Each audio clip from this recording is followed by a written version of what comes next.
What do you think about Tongan culture? What can you say as a real Tongan woman? The Tongan culture related to a Tongan woman is very unique.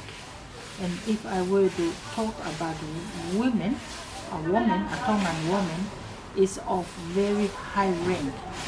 In a way, a Tongan woman, when it comes to a film, a Tongan kind of celebrations like a wedding, birthday celebration, a Tongan woman is of very high rank. She sits there as the main person of the occasion, and all the nicest mets and stuff will go to the woman. You know what I mean? The exchange of mets and tapa and all kinds of traditional kind of celebrations. A woman is of very high rank. Whereas I hear women in the other Pacific, I'll tell you an example. In Samoa, women in Samoa rather, go to the bush and plant, not a Tongan woman. And that's the culture. In Fijian, a Tongan woman will sit there enjoying the men drinking kava, not in Tonga. That's what I said in the beginning. A woman is a very respectful, very high rank in the society, living in the community. Does that answer your question? Yes. What is the difference in cultures? What do you find the most interesting thing in Tongan culture between others, what you know? The most interesting thing in a Tongan culture is what we wear. Like we were talking earlier, a wearing of a formal Tongan culture dress will always include a ta'awala. And there are two differences. There's one for men to wear, and there's one for women to wear. But we wear the ta'awala in different occasions. Even in a funeral, it's a different wearing or different ta'awala. I will not go into detail, but you know, in a wedding, it's different. Layers and layers and layers and layers of mats in a wedding. Another occasion, casual occasions, it's just enough day-to-day wearing. It's like you can wear a ta'awala on any kind of occasion. And that tells you a Tongan woman, finish, a Tongan woman will always a respectful person in the eyes of the public. Why do you call your islands friendly? What does it mean friendship for you? That phrase or that the friendly island came from long time ago in the 15th century, from Captain Cook. Captain Cook was here, came around in Tonga. Trading men, you know, they were traveling in those days, and they stopped by in Hawaii because they wanted to have some water, and they wanted to have a look at the island, and they were there for quite a while, and they found the people very friendly.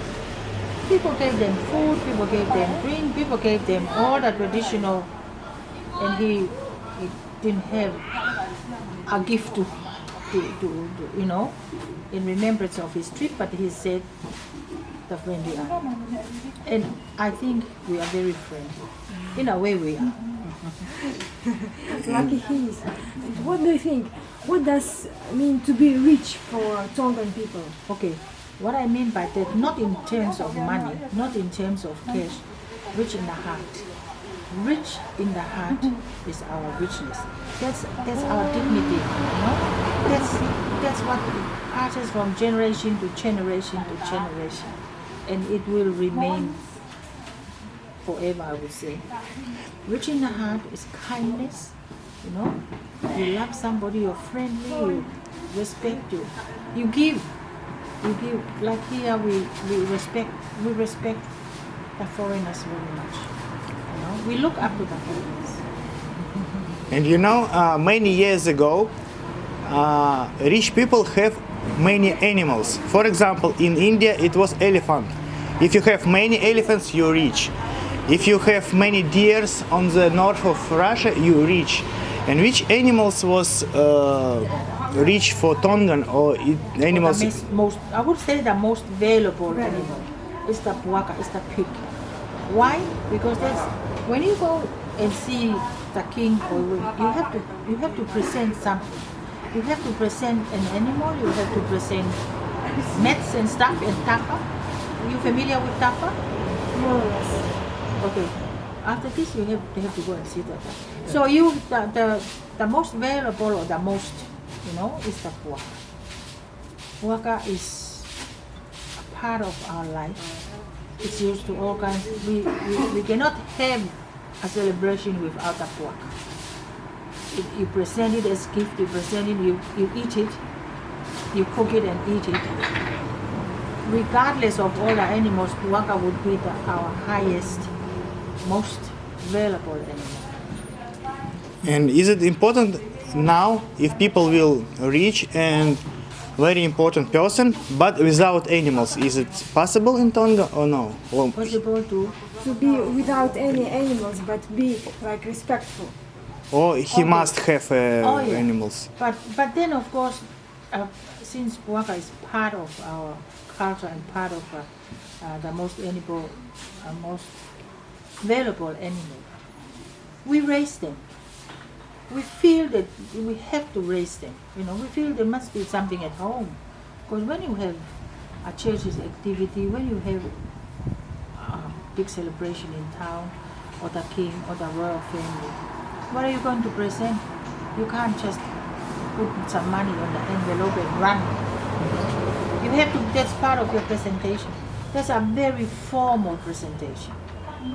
And you can't just relax and not doing anything. You have to raise them. And we raise them like not only for family to eat, we raise them for those kind of presentation. It's funny, it's just give, no take. Thank you very much. Very good.